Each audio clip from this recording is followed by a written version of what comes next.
সংবাদ শিরোনাম ঐতিহাসিক শিমুলিয়া বাজার ১২ নং আমিরাবাড়ি ইউনিয়ন ৮ নং ওয়ার্ডে পথসভা করলেন ডক্টর মোহাম্মদ মাহবুবুর রহমান লিটন।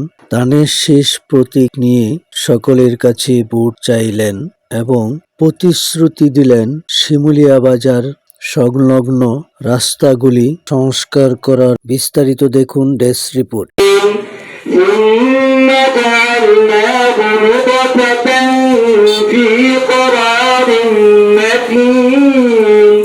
বিসমিল্লাহিররহমানিররহিম। আপনারা তো শীত করে যাওয়ার কথা, এত চুলের মধ্যে সব উত্তেজিত বক্তব্য শুনলে তো আসলে শীত কমে উপস্থিত।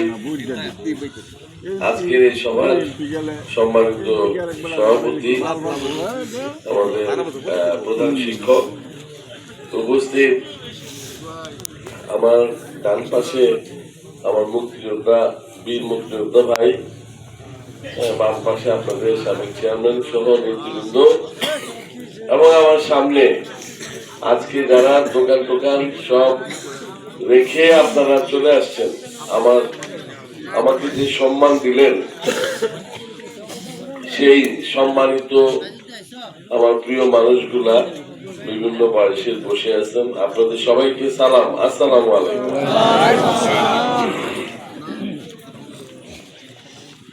আমরা তো আসলে নির্বাচন করলে রাজনৈতিক বক্তব্যে অনেক কথা আসে, সেই কথাগুলা আসলে অনেক সময় অনেকভাবে মানুষ নেয়, ভালোভাবে নেয়, খারাপ ভাবে নেয়, কারো মনের সাথে লেগে গেলে খুব ভালো লাগে। আমরা চাই সেটা হলো যুক্তিপূর্ণ ভাবে মানুষের বিবেক যেন কাজ করে, সেটা আমরা চাই। বিবেক কাজ করতে গেলে মানুষের মধ্যে ওই চিন্তা ভাবনাটা আসতে হবে যে আমি 5 বছর পর পর একবার একটা স্বচ্ছ ভোট দিতে পারি। দেখেন, বিগত দিনে, আজকে আমি ওই মিটিং এ বলতেছিলাম, 20 বছরে 4টা এমপি গেছে, অথচ আপনাদের এখানে থেকে রেজাল্টটা কি হয়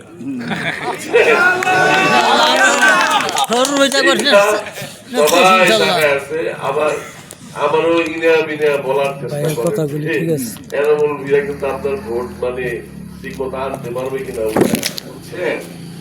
আমি যাকে একবার আটকাইলে আমি তার উপরে আস্থা সরাই না, এটা হচ্ছে আমার নীতিগত সিদ্ধান্ত। আমার দৃঢ় বিশ্বাস সে যেভাবে দলকে এবং দলের বাইরে যারা ছিল সবার সাথে সমন্বয় করা আমিরাবাড়িতে যে একটা চমৎকার পরিবেশ তৈরি করছে দল এবং দলের বাইরের ভোটারদের মধ্যে, এইটাই ইনশাল্লাহ আমিরাবাড়ির রেজাল্টটাকে চেঞ্জ করে দিল, পরিবর্তন করে। আরেকটা জিনিস যেটা মান্নান ভাই বললো, আমি এটা খুবই গুরুত্বের সাথে অনুধাবন করি। ওনাদের মতো যারা বিজ্ঞ এবং পুরনো মানুষ, মুক্তিযোদ্ধা যারা আছে, ওনাদের কথা কিন্তু একই লাইনে চলতেছে, সেটা হচ্ছে মুক্তিযুদ্ধের চেতনায় বিশ্বাসী দল কিন্তু এখন বিএনপি ছাড়া আর কেউ। এই মুক্তিযুদ্ধটাকে যখন সংবিধান পরিবর্তন করতে চাইছে, এই বিএনপি কিন্তু এবার আটকায় দিচ্ছে সংবিধানটা চেঞ্জ করতে চায়। দেখেন, নাইলে কিন্তু 71 চেঞ্জ করে 24 এসে যেত। এটা আপনারা যারা বোঝান তারা বোঝেন। তাহলে আজকে বিএনপি যদি এরকম ভাবে চিন্তা করে থাকে, তাহলে সবার তো আসলে বিএনপিকেই সাপোর্ট করা উচিত। আওয়ামী লীগের অ্যাবসেন্সে বিএনপি সবকিছু ধরে রাখতেছে, তাদেরকে সাপোর্ট করা উচিত। আমি অনুরোধ করবো আপনাদেরকে, এই জায়গাটা আপনারা ঠিক রাখেন। মান্নান ভাইয়ের যে জায়গাটার কথা বলছে, এই জায়গাটা আপনারা ঠিক রাখেন। আপনাদের দল আপনাদের থাকবে, কিন্তু দেশটাকে যেন কোনোভাবে আমরা অন্য কোনো দিকে নিতে না দেই, এটার জন্য আমরা বসায় রাখি। আমি আমার বক্তব্যের শেষ পর্যায়ে আসছি। এখন আপনাদেরকে আমি দুটা জিনিস দেখাবো। আমাদের নেতা তারেক রহমান সাহেব যখন লন্ডনে ছিলেন, উনি কিন্তু এই যে এখন যে কথাগুলো বলতেছেন উনি, আপনারা বলতে একটু অবাক হয়ে যান যে উনি আইসেই এত ভালো ভালো কথা কিভাবে বলা শুরু করলো, ঠিক না? উনি অনেক গঠনমূলক কথা বলছেন। আসলে উনি আমার জানা মতে 2012 থেকে কাজ করতেছে বাংলাদেশকে নিয়ে, ওনার একটা উপদেষ্টা মন্ডলীর মাধ্যমে। এবং এই 2012 থেকে যে উনি কাজ করতেছে, ওই কাজের মধ্যে এই বাংলাদেশের যতগুলো সেক্টর আছে, স্বাস্থ্য, শিক্ষা থেকে শুরু করে সব সেক্টরে, কৃষি, সব সেক্টরে উনি লোক দিয়ে অ্যাডভাইজার রেখে আলটিমেটলি উনি বাংলাদেশের ডিটেইলিংটা করছেন। যার জন্য উনি কিন্তু এখন নির্বাচনের আগে দেখেন আমাদেরকে অলরেডি উনি নমুনা কপি দিয়ে দিচ্ছেন। আমি এখন আপনাদেরকে দুটা কার্ড, এই কার্ড দুইটা ওনার মাথা থেকে আসছে এবং উনি এই কার্ড দুইটা বাংলাদেশে প্রচলন করতে চান। যদি আপনারা সবাই ভোট দিয়ে উনি যদি প্রধানমন্ত্রী হতে পারেন, একটা হচ্ছে ফ্যামিলি কার্ড বা পারিবারিক কার্ড। এটার মধ্যে দেখেন একজন মহিলার ছবি দেওয়া কার্ড। এই মহিলার ছবি দেওয়া যে কার্ডটা, এটা হলো আপনার পরিবারে যে মহিলা আপনার সংসারটা চালায়, আপনার হইতে পারে, আপনার মেয়ে হইতে পারে, যে সংসারটা চালায়, বুঝছেন, তার নামে আসবে এই কার্ডটা। এবং এই কার্ডের বিপরীতে মুক্তিযোদ্ধারা যেরকম ভাতা পায়, সেরকম ভাতা পাবে মহিলা। সংসারের খরচের জন্য সে করতে পারবে, আবার যে কিছু টাকা জমায়ও রাখতে পারবে। এই কার্ডটা কিন্তু উনি পুরুষদের দেয় নাই। পুরুষদের না দেওয়ার প্রধান কারণ হইল আমরা তো ধরেন চায়ের স্থলে টাকা শেষ করে ফেলবো, এই জন্য দেয়। উনি পুরুষদের জন্য নিয়ে আসছেন হচ্ছে কৃষকের কার্ড। এটা কৃষকের কার্ড। এখানে কৃষকরা এই কার্ডের বিনিময়ে সহজলভ্যে কৃষি উপকরণ, সুদবিহীন কৃষি ঋণ এবং অন্যান্য সুবিধাগুলো পাবে। এবং উনি যে এই কৃষকদের জন্য এটা করতে প্রধান কারণ হচ্ছে বাংলাদেশে আমরা দাঁড়াই আছি কৃষকের উপরে, আমাদের অর্থনীতি দাঁড়ায় আছে যদিও বাইরের রেমিটেন্সের উপরে, কিন্তু আমাদের খেটে খাওয়া মানুষটা মেইনলি কৃষক। এই জন্য উনি কৃষির কার্ড করছে। এই দুটা কার্ড, মহিলাদের জন্য পারিবারিক কার্ড এবং কৃষকদের জন্য কৃষক কার্ড, এইটা একটা যুগান্তকারী সিদ্ধান্ত বাংলাদেশের জন্য, ঠিক কিনা বলেন? এই দুইটার প্রচলন হইলে আমাদের দেখবেন দেশটার আস্তে আস্তে চেঞ্জ, পরিবর্তন আইছে। এবং আমরা আশাবাদী তারেক রহমান সাহেবের যে দূরদর্শিতা নিয়ে উনি আসছেন, শুধু তাই না, আপনাদেরকে আরো একটা কথা বলছি। তারেক সাহেব আসার পরে এই পর্যন্ত ওনার আচার ব্যবহার সবকিছু মিলে আপনারা নিশ্চয়ই একটা পরিবর্তন দেখছেন, ঠিক না? ধরেন উনি যে চেয়ারে বসে, কাঠের বড় চেয়ার উনি বসে না, উনি পাতলা প্লাস্টিকের চেয়ারে বসে, খেয়াল করছেন? তারপরে আপনার ওনারে আমাদের দলের কিছু কিছু চামচার নেতা গিয়া পায়ে ধরে সালাম করতে গেছিল, উনি কিন্তু সরাই দিচ্ছে। মানে উনি অনেক আদব কায়দা আমাদেরকে দেখাচ্ছেন যে একটা দেশের সর্বোচ্চ ব্যক্তি যদি এইরকম আদব কায়দা মেনটেন করে, তাইলে আমাদের জন্য অনেক সুবিধা। কারণ আমার জন্য কেমন সুবিধা, উনি যদি কেন্দ্রীয় পর্যায়ে এরকম আদব কায়দা মেনটেন করে, তাহলে আমাদের এখানে ত্রিশালে আমাদের দলের যারা একটু আদব কায়দা বিহীন, তাদেরকে সোজা করতে সহজ লাগবে না, ঠিক না?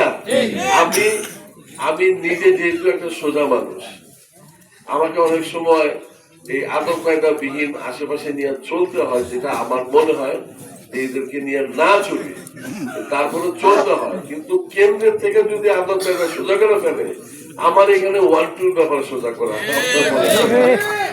আমি তো এই লাইনে আছি। আপনাদেরকে একটা কথা বলি, মাথায় নিয়ে, বিশালে আমি যদি থাকি, ইনশাল্লাহ কোনো অন্যায়, কোনো 2 নাম্বারি, কোনো নির্যাতন, কোনো অত্যাচার, কোনো কিছু, বিশেষভাবে মাদকের ব্যাপারে আমি বলে রাখলাম, আপনারা পরিবর্তনটা দেখবেন।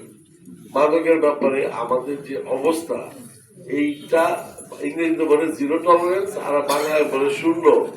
আমরা মাদক শূন্য করতে চাই। এটা আবার খালি পুলিশদের দিয়ে হবে না, কিন্তু এটা করতে হবে আপনার ওই বাচ্চার, ওই ছেলের গার্জিয়ান সহ সবাইকে নিয়ে বসে আস্তে আস্তে করতে হবে। প্রথম হলো মাদক যারা বিক্রি করে এদেরকে আগে শাস্তি দিতে হবে, এদেরকে আগে করতে হবে, তারপরে আমরা আগাবো। এটা একটা বিষয়। আরেকটা হলো আমার দলের নেতারা আমি বলে দিচ্ছি, তোমরা যে যত বড় নেতা হবা তার গলার স্বর তত নিচু থাকতে হবে। তোমরা যে যত বড় নেতা হবা তার মাথা তত নিচে থাকতে হবে, ঠিক না? এবং আদব কায়দা নিয়ে সম্মান করে সাধারণ মানুষের মনের কথা বুঝা নেতাগিরি করতে হবে। তাইলে না সেই নেতা একটা পার্মানেন্ট নেতা হিসাবে সবার একটা সম্মান পাবে, ঠিক না? এখন যে অনেকে সালাম দিই আমরা, নেতা দেখলে সালামটা দেওয়ার পরই মনে মনে ভাবে যে লোকটা তো সালাম দিলাম, মন থেকে তো সালাম দিলাম, কিন্তু মন থেকে সালামের মতো হইতে হবে নেতাদেরকে। মানুষের প্রতি মানুষের ভালোবাসা নেতাদের থাকতে হবে অনেক বেশি। সাধারণ মানুষের দুঃখ কষ্টের জন্য নেতাদের মনটা থাকতে হবে অন্যরকম। সেটাই আমি আমার ত্রিশালে নেতাদেরকে বলি এবং বোঝাই। আপনাদেরকে আমি এইটুকু বলতে পারি, আপনারা বিএনপি সরকার গঠন করুন, এখানে এমপি বিএনপির আসুক, আপনাদের কোনো স্বার্থ সংশ্লিষ্ট বা আপনাদের কোথাও কোনো ব্যাপারে যদি বিন্দু মাত্র আপনারা মনে করেন আমাদের দলের কেউ আপনাদেরকে কোনো কিছু করতেছে, আমার বাসার দরজা 24 ঘন্টা খোলা, সরাসরি আসতে পারবেন, কোনো অসুবিধা নাই। আমি সরাসরি আপনাদের সাথে কথা বললে এটা সলভ করার চেষ্টা করবো ইনশাআল্লাহ। সুতরাং আপনারা নিশ্চিন্তে এবং আপনাদেরকে সঠিকভাবে দেখে রাখার দায়িত্বটাও আমি আমার নিজের তরফ থেকেই নিব, যাতে করে আপনাদের এখানে অযাচিত ভাবে কোন রকমের আইন শৃঙ্খলা রক্ষাকারী বাহিনীর কোনো অসুবিধা না হয়। এই জায়গায় এটা অন্যতম সমস্যা হিসাবে কোনো একটা ছিল, এটা ইনশাল্লাহ আর হবে না। আমি নিজে থাকবো এটার জন্য। আজকে কথাগুলো বললাম, এটাই মাথায় নিয়ে যান। আপনারা দয়া করে ভোট নষ্ট না করে সবাই সরকারি দলের এমপির জন্য ভোট দেন। সরকারি দলের এমপি আনবেন, আপনাদের দেখবেন যে নিজের শরীর এমনি গরম হয়ে গেছে। সরকারি দলের এমপি নিয়ে আসেন, এই এলাকার উন্নয়নের ভাতটা আমার হাতে ছাইরা দেন, দেখেন আমি কি করি। আমার ভয় থাকবে 5 বছর পর যদি আবার আসতে হয়, আমি কাজ না করে আপনাদের কাছে আসবো। সুতরাং আমার এটা মাথায় থাকবে ইনশাল্লাহ।